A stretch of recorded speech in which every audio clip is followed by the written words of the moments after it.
Pada suatu hari, ada seorang gadis yang bernama Dayang Sumbi. Ia sangat suka menenun. Saat sedang asik menenun, tiba-tiba Hacih! Ia bersin dan mengakibatkan benang terpental cukup jauh. Dan ia bersumpah, "Aku bersumpah, siapa yang mengambilkan benang itu kepadaku, maka akan kujadikan suami jika itu laki-laki." Dan ternyata yang mengambilnya adalah seekor anjing yang bernama Tumang. Dayang Sumbi sangat terkejut karena Tumang berubah menjadi manusia. Ia menceritakan kepada Dayang Sumbi bahwasannya ia adalah jelmaan seorang dewa.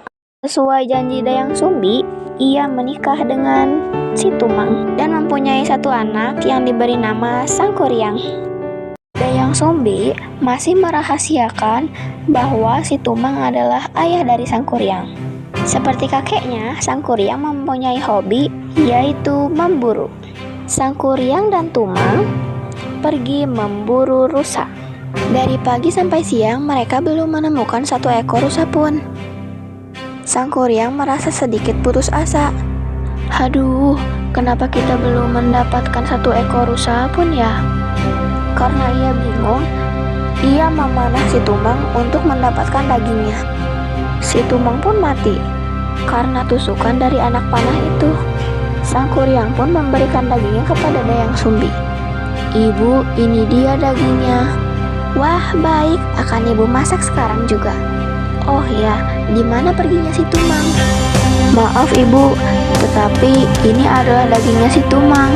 Karena Dayang Sumbi sangat kesal, ia memukulnya memakai centong nasi. Dayang Sumbi pun pergi meninggalkan rumah karena terkejut apa yang sudah dia perbuat.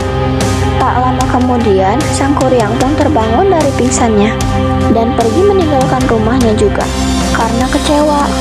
Ibunya lebih memilih Tumang dibandingkan Sangkuriang. Sekarang Sangkuriang sudah tumbuh besar. Tanpa disengaja, Sangkuriang bertemu dengan ibunya yaitu Dayang Sumbi. Sangkuriang pun berkenalan dengan Dayang Sumbi dan akan mengajaknya menikah. Ia berkata, "Wahai Dayang Sumbi, kapankah kau mau menikah denganku?"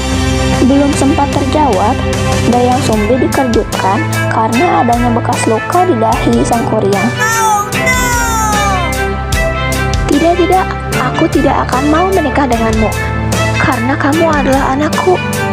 "Tidak mungkin, dari mana kau tahu aku adalah anakmu?"